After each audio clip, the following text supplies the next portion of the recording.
Welcome to Everyday Genius. I'm Taryn Voget, and this show is about cracking the code of genius.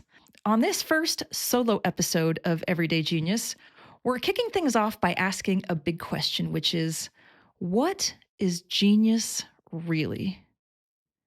We'll talk about what I've discovered in my genius lab working with some of the world's best, a bit about IQ tests and what they do and don't measure, and I think some fascinating history around the word genius. So stick around, and by the end, I promise you'll discover how you have already had genius results in your life and how you can have even more genius moments starting today. I have had the amazing opportunity over the last 15 years to get inside the mind of some of the world's best and deconstruct how they do what they do on a very subconscious level. So I built the Genius Lab as a way to really unpack how exceptional people are getting their results. Because here's what happens when we get really good at something, we do it so fast in our minds that we can't slow it down enough to unpack or to understand the difference that really makes a difference in getting extraordinary results. So in the Genius Lab, we take what looks like a split second in someone's processing of, doing the thing that they do and slow that way down. And that split second might be 10, 20, 40, 50 different steps that happen like lightning in someone's mind. But by slowing it down, what I've come to discover is a very deep understanding of how genius actually works. And so when I say that genius isn't just for a chosen few, it's for you. I truly mean that because I've come to discover that genius isn't about exceptional ability. It's really about someone taking their passion and focusing it over time and doing it in a way that might be a bit unique or a bit creative, but that can absolutely be learned. Um, and with enough focus, people kind of tend to gravitate towards doing things in a very unique way anyway. So, the word genius is so fascinating. If you really take a walk through history, what you'll discover is that the word genius was a Latin word used in ancient Rome. And it was this idea that not somebody is a genius, but that everybody has a genius.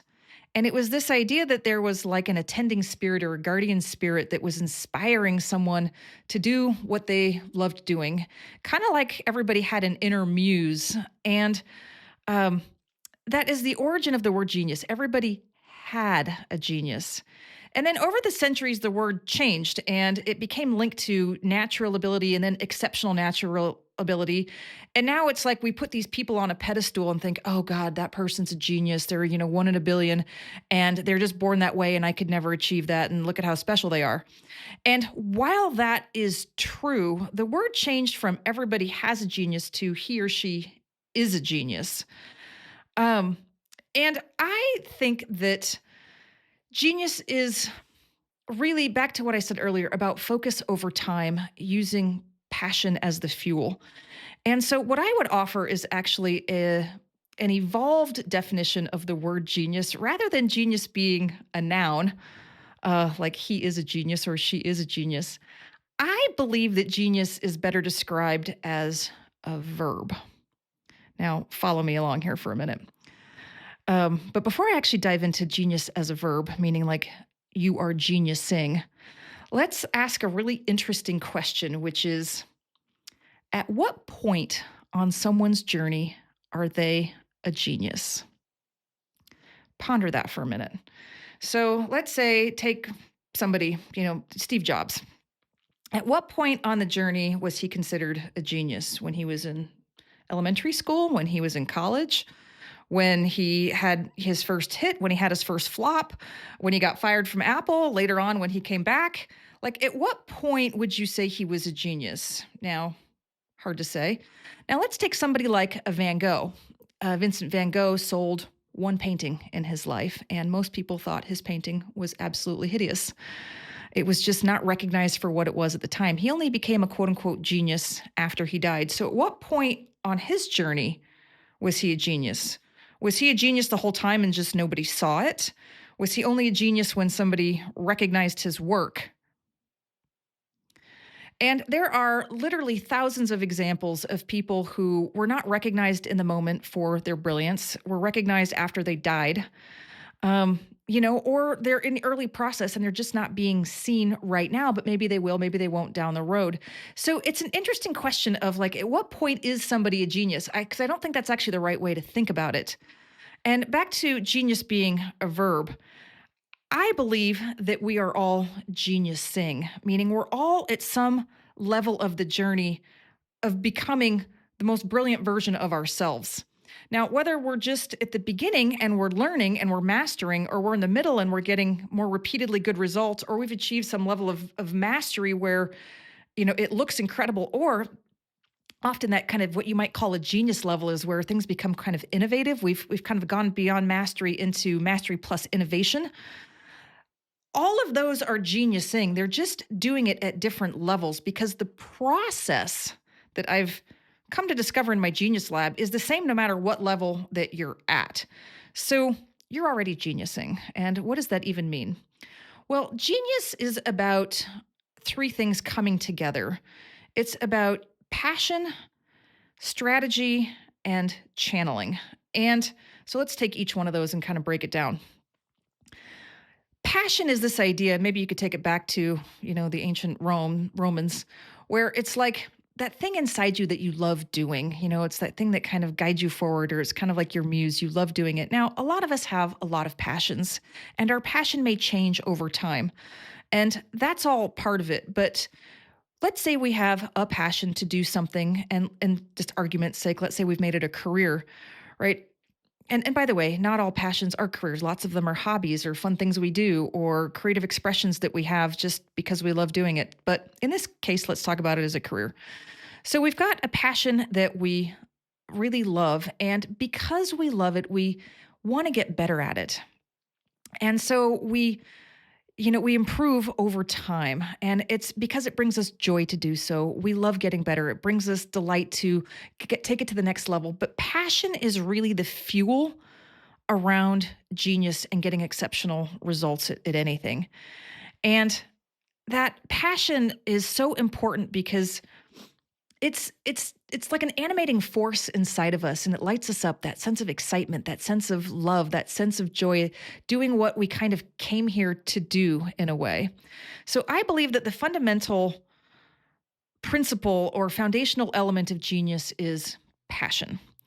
But passion plus strategy is when things start to get interesting. Now, strategy is like the how we do something.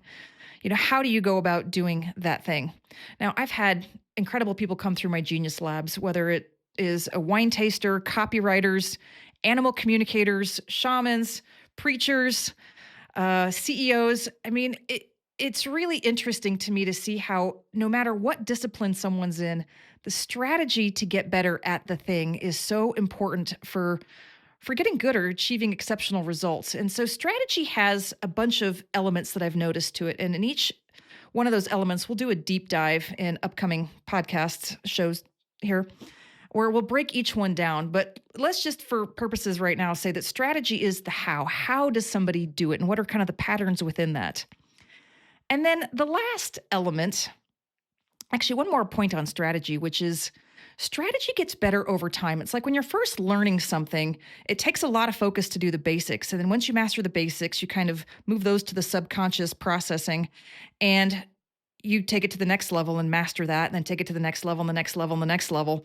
And so strategy gets better over time, which is a key thing about focusing over time, because with focus over time, that strategy gets better and better and better. But now here's where I think genius really kind of comes together, which is you've got passion plus strategy. But anyone I've seen getting incredible results is doing something which I call channeling. Now, that sounds mystical, but it's really something that we all do on a very regular basis. We just don't realize we're doing it. And so what is channeling? Channeling is about accessing the quantum field, where it's that larger part of what we're connected to when we tune into it. And it's a place that has infinite intelligence, infinite possibilities. It is truly this quantum field where magical things can happen. And when we can tap into it and source from that quantum field and pull it back into this reality, really incredible ideas, inspiration, moments come through that feel genius. They feel kind of otherworldly. And so when somebody gets good enough with, passion being their driving engine, great strategy, and then those channeled moments that they can do consistently and repeatedly, and they can do that enough, that's what looks to the world like genius. And the thing with channeling that I find so interesting is that we all do it. It's kind of like, you ever have those really brilliant ideas in the shower or when you're driving? It's kind of like when your mind is not thinking about anything, it kind of wanders into the quantum field and something just drops in and you're like, oh, light bulb. Or maybe you've had those moments where time just absolutely stopped and you felt totally connected to a field much larger than you. And something really cool came through. Athletes talk about this a lot, about kind of being in that zone. Maybe you've had that experience when you're writing or doing something that you love, like time stops and you're just in this incredible zone and really amazing work or moments come through. And that is really channeling. We all do it. It's just people that quote unquote look like geniuses are doing it repeatedly and consistently and bringing all those elements together, the passion, the strategy, and the channeling. Um, and so that is what geniusing is. It's the process of doing all of that. And you are already doing this, I promise, on whatever it is you enjoy doing. Um, so, then you have to ask yourself, well, what about IQ? I thought that IQ tests measured genius. I will tell you, working with some of the world's best, I have not seen any correlation between an IQ test score and someone's exceptional results in the world. Now, the IQ test is actually pretty interesting. A lot of people don't know this, but it was founded in 1905 in France by a French psychologist.